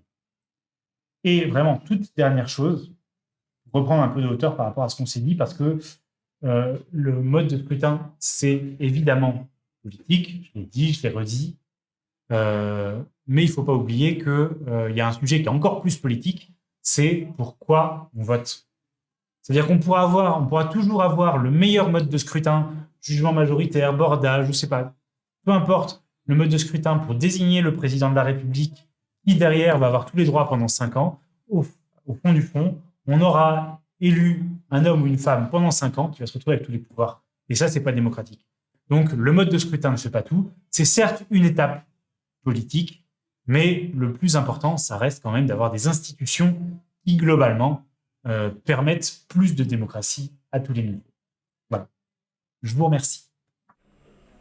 Merci beaucoup Francis pour cette super formation qui a le mérite d'être complète sur beaucoup de modes de scrutin différents. Alors, est-ce qu'il y a des questions dans la salle déjà? Je vais répéter les questions pour que tout le monde les ait dans le micro et en live. Alors, sur la première question, qui est le vote blanc. Le vote blanc, alors c'est un sujet, un serpent de mer un peu qui revient régulièrement, notamment lié à l'abstention qui a explosé ces dernières années. Et puis on se demande est-ce que si on prenait en compte le vote blanc, il y aurait plus de gens qui iraient voter. C'est compliqué la question du vote blanc parce qu'il y a plusieurs manières de voir les choses. Déjà, le vote blanc dans nos scrutins à nous, si on le prend en compte, il faut bien réfléchir à ce qu'on en fait derrière, si on le prend en compte. Qu'est-ce que ça veut dire, si on le prend en compte? Ça voudrait dire que... alors, il y a déjà juste le compter, ne serait-ce que le compter, et dire qu'au second tour de la présidentielle, on aurait un président qui serait élu non pas avec 55% des voix, mais avec une majorité relative. Et déjà, philosophiquement, ça donnerait autre chose. On n'aurait pas quelqu'un qui se dit, ça y est, j'ai plus de la moitié de la population qui est derrière moi. En fait, on se rendrait compte que c'est une toute petite portion de la population. Donc ça, c'est la question où on les compte. On n'en tient pas compte en tant que tel, on les compte. Après, il y a la possibilité de se dire, si c'est le vote blanc qui l'emporte, ou alors si avec le vote blanc, ça fait passer la personne sous la majorité absolue, dans ce cas-là, on doit refaire l'élection. Ou on ne tient pas compte du résultat de l'élection et on ne change rien. Ça, c'est un petit peu problématique. C'est un peu problématique parce que ça veut dire que si on fait ça, ça veut dire que si le vote blanc l'emporte, eh bien, les gens qui sont au pouvoir restent au pouvoir. Donc, ça veut dire que le vote blanc, ça devient un vote conservateur, un vote conservateur au sens propre, pas pour la droite forcément, mais un droite conservateur au niveau du pouvoir. Donc, on garderait les mêmes dirigeants tant qu'il y a du vote blanc. Et du coup, ça serait une interprétation du vote blanc aussi. Donc, le vote blanc en lui-même, c'est pas évident, un problème évident à gérer. Et c'est pour ça aussi c'est ça aussi qu'il y a derrière cette idée de jugement majoritaire. C'est-à-dire que dans le jugement majoritaire, on n'a pas de vote blanc. Le vote blanc, si on dit qu'on rejette tout le monde, on coche toutes les cases à rejeter. Et c'est pris en compte comme n'importe quel autre vote, en fait. Donc, on est plutôt sur les nouveaux modes de scrutin, plutôt sur une manière de contourner le problème, plutôt que de prendre vraiment du vote blanc, le vote blanc en tant que tel. Quand on parle de prendre en compte le vote blanc, c'est surtout qu'on reste sur les anciens modes de scrutin. Et il y a une vraie difficulté par rapport à ça. Prendre le vote blanc, le vote nul, l'abstention. Bon, aujourd'hui, ce qui est sûr, c'est qu'on ne les comptait même pas. Donc, il n'y avait pas de sujet. Maintenant, on différencie vote blanc, vote nul, mais on n'en fait rien. L'abstention, on n'en fait rien non plus aujourd'hui. On peut être élu, il n'y a pas de quorum, comme au conseil municipal, par exemple, où il faut être un minimum pour prendre une décision. Là, il n'y a pas de quorum. Il y a 2 personnes qui votent, c'est pas grave, on est le président de la République. Donc, toutes ces questions-là sont vraiment importantes et c'est aussi à ça qu'essayent de répondre les nouveaux modes de scrutin. Mais le vote blanc, je ne suis pas super convaincu de ce qui est proposé actuellement, en tout cas, en termes de prise en compte du vote blanc dans les scrutins. Après, sur les questions concernant le critère de Condorcet, en fait, Condorcet a fait de la politique. S'est engagé au moment de la Révolution française. C'était un des seuls C'est un des seuls représentants des Lumières qui a fait vraiment la révolution. Les autres, ils étaient morts. Il la faisait pas, mais lui a vraiment participé à la révolution, a vraiment été élu à l'Assemblée, donc a vraiment eu un rôle politique, mais c'était un penseur en fait.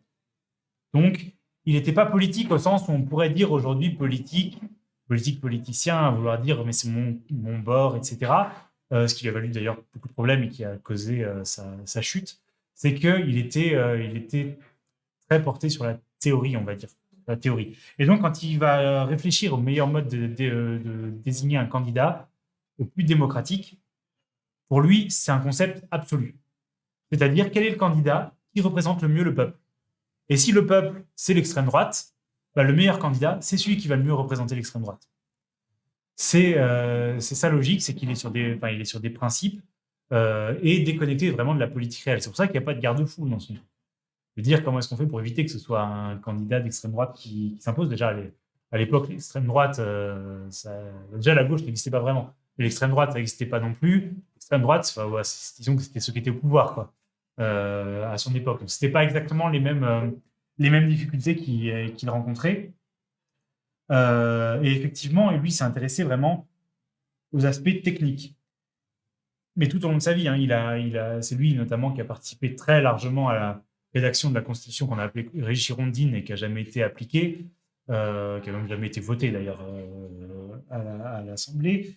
Et il l'a abordé, lui, d'un point de vue très théorique. Comment est-ce qu'on peut faire fonctionner un système politique démocratique, et en essayant à nouveau de chercher ce qui serait le plus démocratique, au sens qui représenterait le mieux les aspirations du peuple et que le peuple pourrait prendre ses décisions, même si c'est à travers une représentation. Donc il était un peu insensible aux questions politiques, et c'est pour ça d'ailleurs qu'il a eu plein de problèmes. Je ne vais pas refaire toute la bio de Condorcet, mais en gros, il a été très proche des Girondins pendant un moment, puis il s'est détaché des Girondins pour se rapprocher plutôt des montagnards, ce qu'on appelle les Jacobins, mais c'est pas exactement le bon terme, mais il s'est rapproché des montagnards. Mais comme il y avait un jeu politique entre les deux, il n'a jamais été vraiment ni l'un ni l'autre. Et résultat, quand on n'est ni avec les uns ni avec les autres à l'Assemblée, tout le monde considère toujours qu'on est contre tout le monde. Bref, donc c'est aussi pour ça qu'il n'a jamais, qu'il n'a pas eu l'impact qu'il espérait avoir. Sur l'abaissement de la majorité, c'est un sujet qui est super large sur qui peut voter. Et sur qui peut voter, ça rejoint les questions que j'avais évoquées tout à l'heure. C'est qui est compétent pour voter, en fait. Qui est compétent pour voter? Est-ce qu'à 16 ans, on est compétent pour voter? Est-ce qu'on est compétent? Et ça revient même en fait sur la question de comment on vote, en fait. Ça rejoint même comment on vote. Est-ce qu'on vote en protégeant ses intérêts? Donc on est les mieux à même de dire moi je vote parce qu'il faut qu'on protège telle ou telle catégorie de la population, les pauvres, les femmes, et voilà, les enfants, etc. Ou est-ce qu'on vote pour le bien commun, ce qu'on pense être le bien commun? Et ça rejoint un petit peu ça. Est-ce que si on fait participer les personnes qui ont 16 ans, ils vont mieux représenter les jeunes, ou est-ce qu'ils seront en mesure de juger le bien commun? C'est ça le débat qu'il y a. Entre 16 ans et 18 ans, on peut y avoir le débat, je pense qu'on est un peu à la marge. La question, c'est un peu plus large. Est-ce qu'on propose plus largement ouvrir le vote à tout le monde, ce qui est prôné par personne, hein, quasiment, hein, d'ouvrir le vote aux enfants. Mais en tout cas, c'est les discussions sur la diminution du vote à 16 ans. Pour les étrangers, la question n'est pas la même. Ce n'est pas une question de compétence, c'est une question de prendre part à la vie de la société dans laquelle ils vivent. On ne va pas faire voter les gens qui habitent à l'étranger, les étrangers qui habitent chez eux. Et on va faire voter les étrangers qui sont en France à un moment donné, qui participent à la vie de la société. Je ne vais pas dire qu'ils payent des impôts, parce que c'est vrai, ils payent des impôts, mais je ne pense pas que ce soit le critère pour voter à nouveau. Hein, on l'a dit que c'est un critère de droite, ça. Hein. Dire qu'ils payent des impôts, donc tu as le droit de voter. En fait, non, c'est juste qu'ils participent à la vie de la société, donc ils ont le droit de vote. Ça semblerait logique. Moi, c'est vraiment un truc sur lequel il ne devrait pas y avoir de débat. Mais bon, mais c'est ces questions-là, en tout cas, qui sous-tendent l'établissement de la base électorale, en fait. Oui, c'est effectivement, le débat est plus sur il est d'abord venu sur les étrangers depuis Mitterrand. Hein, depuis Mitterrand en 81, la gauche aurait dû accorder le droit de vote aux étrangers, il l'a jamais fait. Et c'est toujours à notre programme, hein, mais on ne le fait jamais. Et les Français à l'étranger aussi. La question aussi, Les Français à l'étranger, oui. Tout à fait. Il y a des pays qui ne donnent pas le droit de vote à leurs ressortissants qui ne sont pas dans le pays. Ouais. C'est un des arguments qu'on entend sur le droit de vote, où on se dit qu'on fera voter les ressortissants des pays qui permettront aux Français qui habitent chez eux de voter.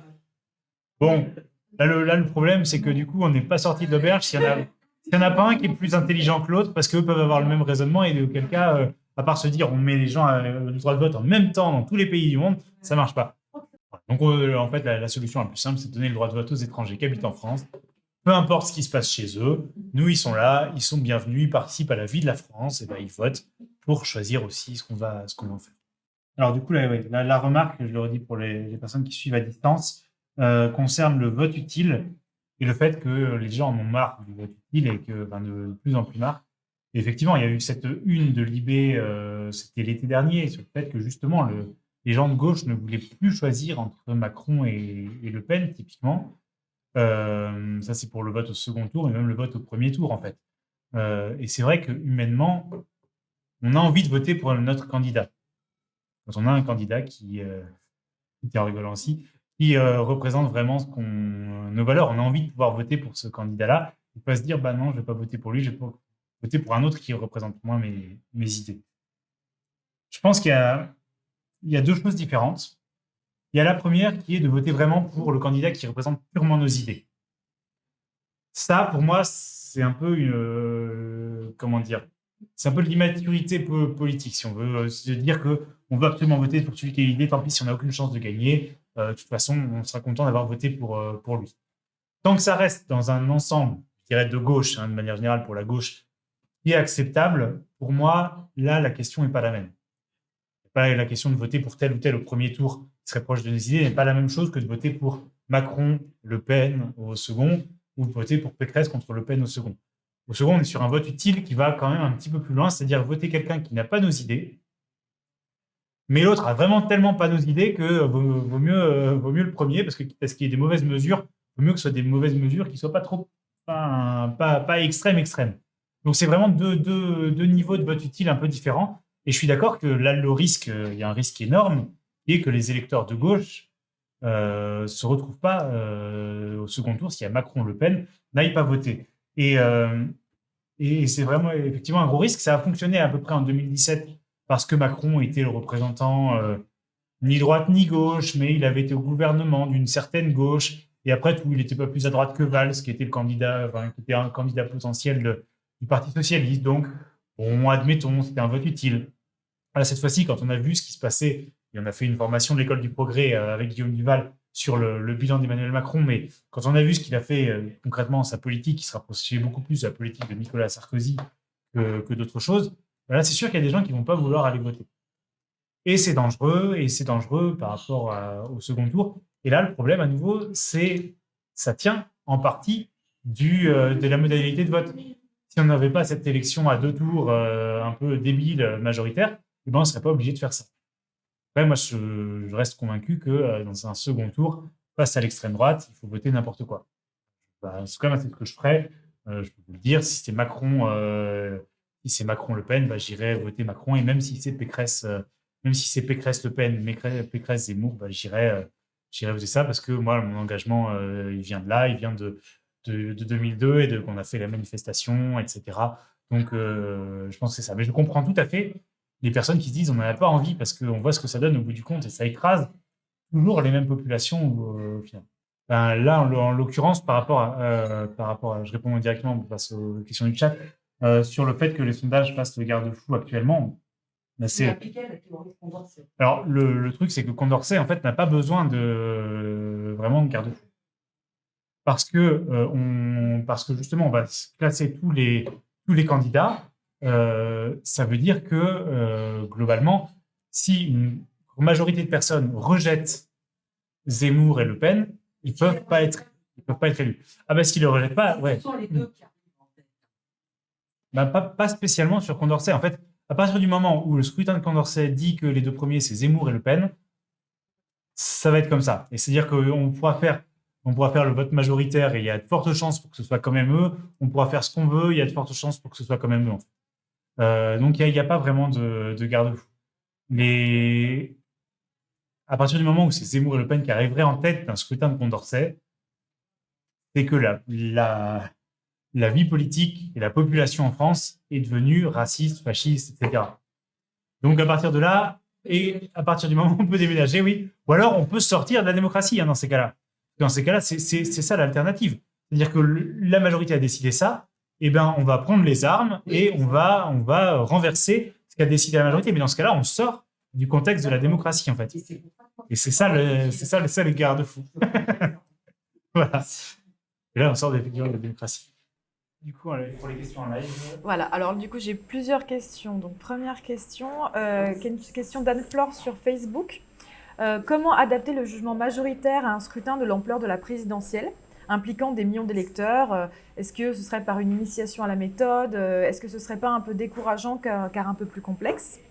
J'en profite du coup pour dire aussi des petites réflexions qu'il y a eu dans le chat de Adrien, qui parle du vote par approbation et qui dit que ça a les mêmes bonnes propriétés que le vote que le jugement majoritaire, qui est aussi simple que notre mode de scrutin actuel, mais la seule différence de taille, c'est qu'on peut soutenir toutes les candidatures qu'on veut. Voilà.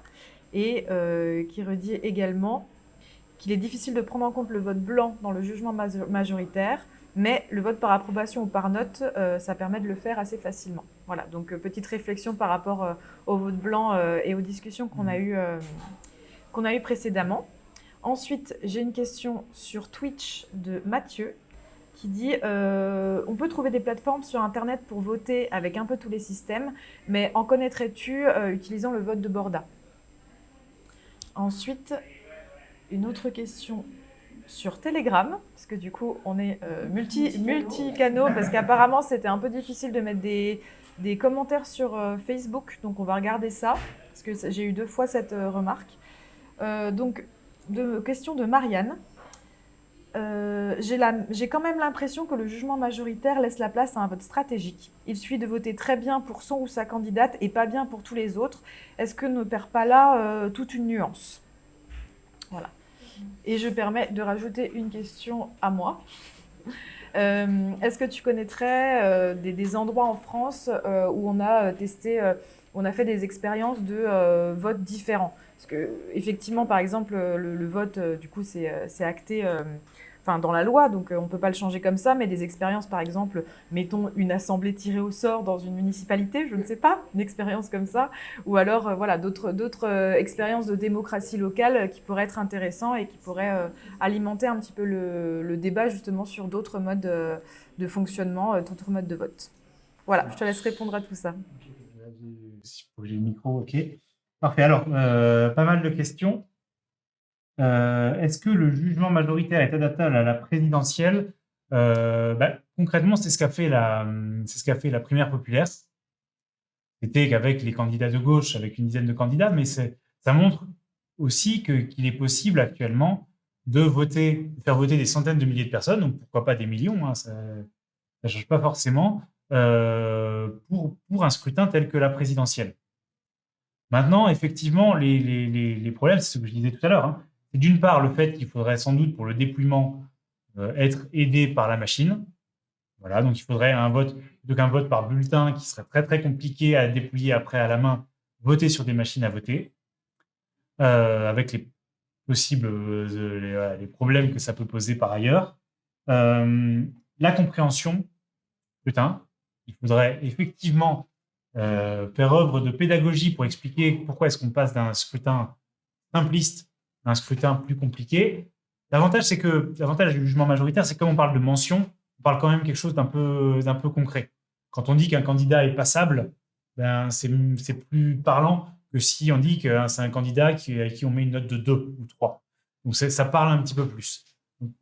Donc voilà, il faudrait quand même bien sûr expliquer, et surtout il faut être accompagné par les machines. Là sur la primaire populaire, ça a fonctionné parce que c'était un vote en ligne et que du coup on avait la machinerie derrière pour faire le dépouillement. Sur le scrutin par approbation, c'est un scrutin dont j'ai pas parlé et qui effectivement a l'avantage d'être facilement applicable avec nos structures de vote traditionnelles. En fait, le scrutin par approbation, ça ressemble un peu au scrutin qu'on a actuellement, sauf qu'on peut voter pour autant de candidats qu'on veut. Concrètement, ça peut se faire très facilement, c'est-à-dire qu'on va voter comme aujourd'hui, mais au lieu de mettre un bulletin dans l'enveloppe, on en met autant qu'on veut, de candidats qu'on veut. Et donc, c'est vrai que ça permet de répondre à un certain nombre de critères. Alors, j'ai plus la liste des critères en tête sur lesquels ça pêche, mais globalement, c'est vrai que ça pourrait être une expérimentation. Tu parlais d'expérimentation tout à l'heure.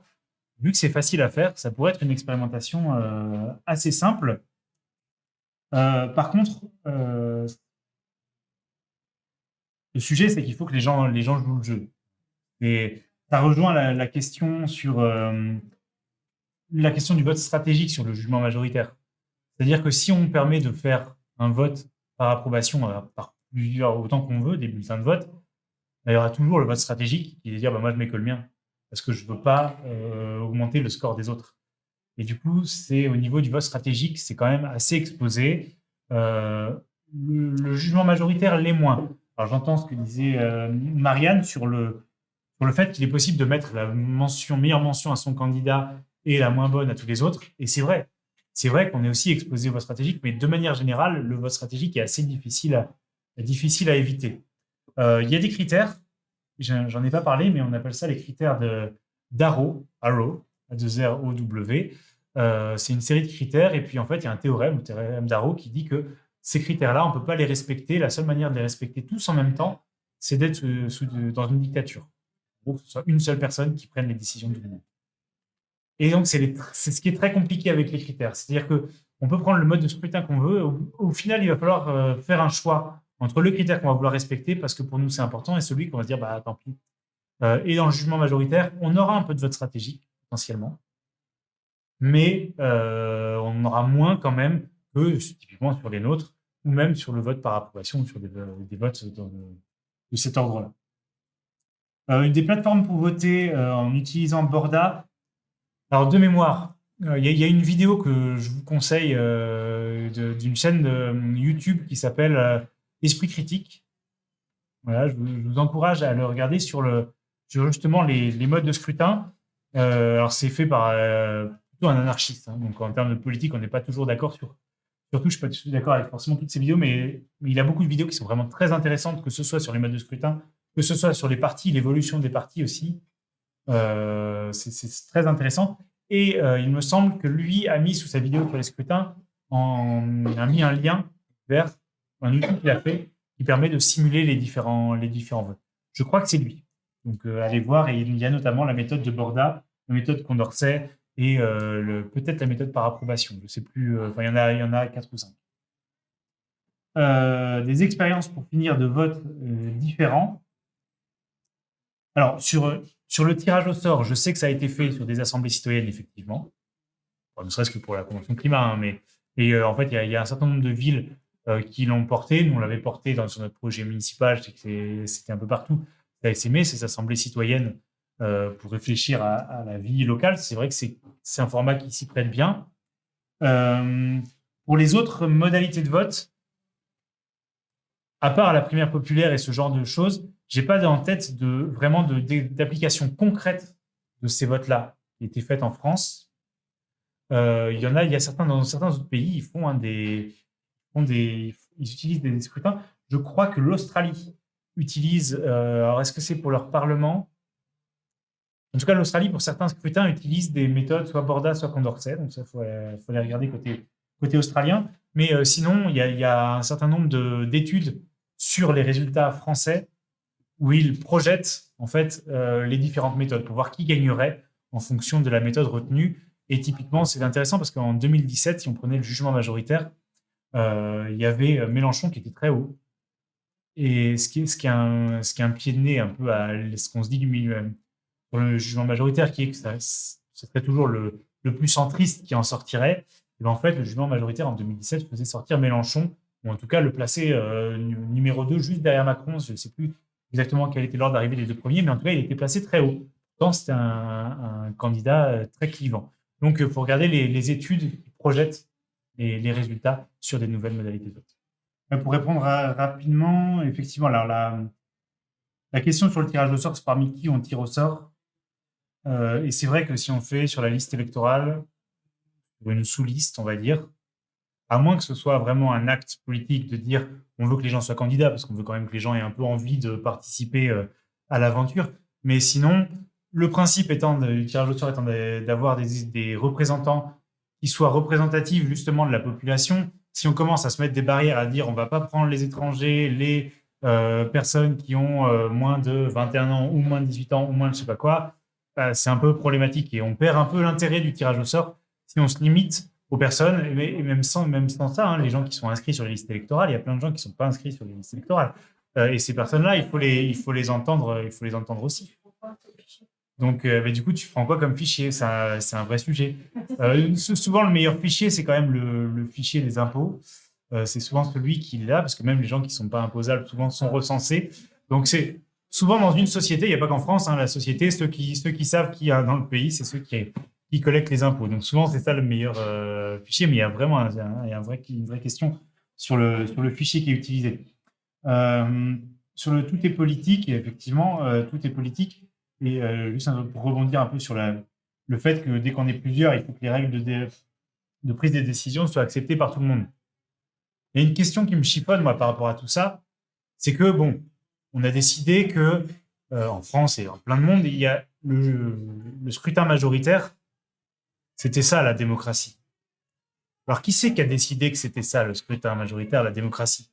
Et quand ils se sont posé la question, ils ont fait comment? Est-ce qu'ils ont voté à la majorité? Parce que s'ils ont voté à la majorité, ça se mord un peu la queue, leur truc, hein, se dire que c'est la majorité qui décide que c'est la majorité qui a raison. Parce que ce qui est sûr, c'est qu'il n'y a pas eu de consensus initialement sur le vote de vote. C'est juste pas possible qu'il y ait un consensus à un moment. Donc, bref, je vous laisse réfléchir là-dessus, la poule. Voilà, c'est ça. Et j'aurais bien être là ce jour-là, à la table, quand ils ont choisi ça, pour pouvoir leur dire, mais vous ne pouvez pas, ça ne marche pas, votre truc. Fonctionnement des partis politiques, ça c'est vrai. Hein. Et c'est là qu'on voit qu'il y a... Enfin, Ah oui, je rappelle la question qu'on n'a pas forcément entendue.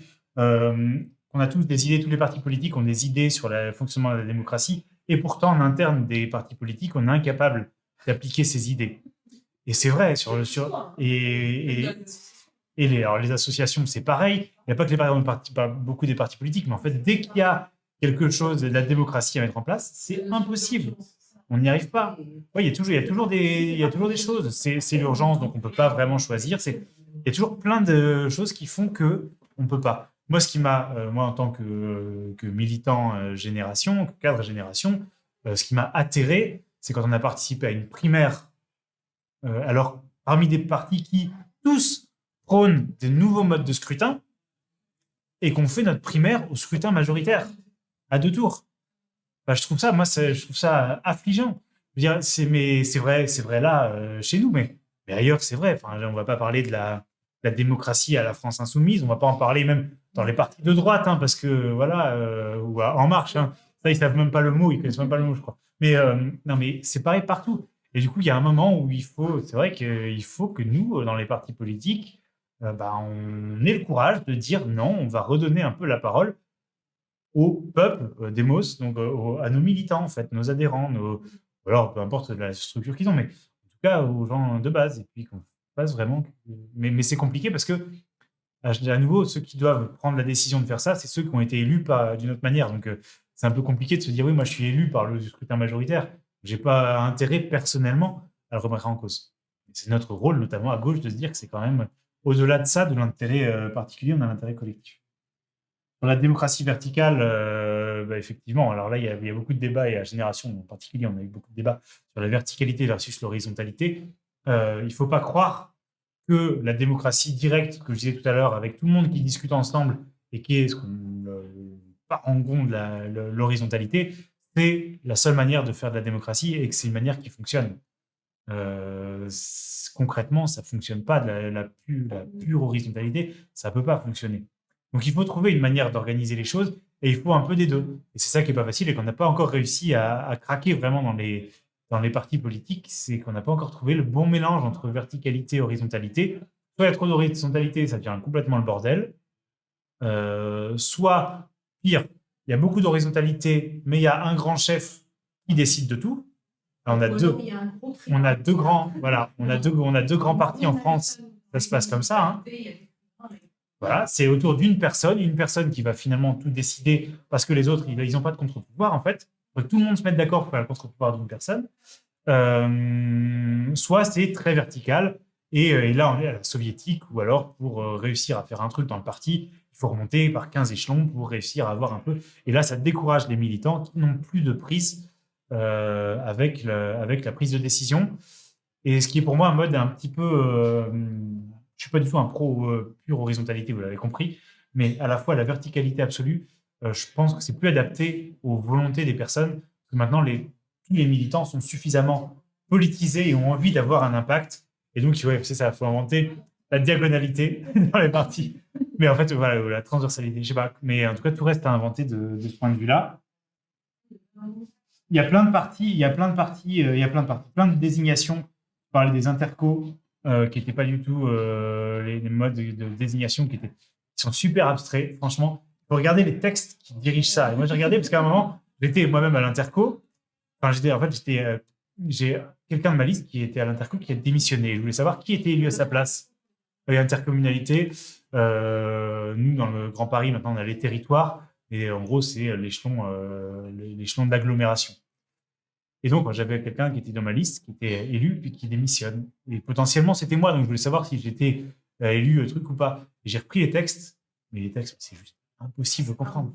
Impossible à comprendre. Il faut faire des schémas pour essayer de comprendre qui, sur la liste suivante, parce qu'on élit les personnes au conseil municipal, et c'est eux, ensuite, dans un certain ordre, qui n'est pas forcément l'ordre de la liste, qui sont... Bah, bref, c'est absolument imbitable. Et à partir du moment où c'est imbitable, on peut se dire que ce n'est pas démocratique. À partir du moment où les gens ne comprennent pas ce qu'ils font, c'est la base de la démocratie, c'est la transparence. Il y a ça, tu disais qu'il n'y a pas beaucoup d'espaces qui sont moins démocratiques. Annabelle a donné une formation sur l'Union européenne à l'école du progrès il n'y a pas longtemps. L'Union européenne, niveau antidémocratique, on est vraiment très très bien. On est très très bien. Oui, voilà, ça dépend qui on considère. Voilà, mais toutes les instances, hormis le Parlement, sont quand même vraiment très très peu démocratiques. Le Sénat, c'est aussi une élection indirecte, donc c'est un peu plus compliqué aussi. Bref, actuellement il y a plein de scrutins, donc j'ai pas parlé, mais si vous pouvez regarder sur ma vidéo où j'ai listé les pires scrutins, les pires modes de scrutin français, et vraiment des choses qui sont assez catastrophiques. Et pour finir, sur compromis versus compromission et vote utile, c'est en fait le problème, c'est que sur le compromis, je pense que le compromis en tant que tel est plutôt une bonne chose en politique. Le problème, c'est quand on fait un compromis, et donc on accepte un certain nombre de choses, et que derrière, on la prend à l'envers par des gens qui ne font pas ce qu'on leur a demandé de faire au début, et on s'était mis d'accord sur le compromis, ils ne font pas ce qu'on fait. Je parle de François Hollande.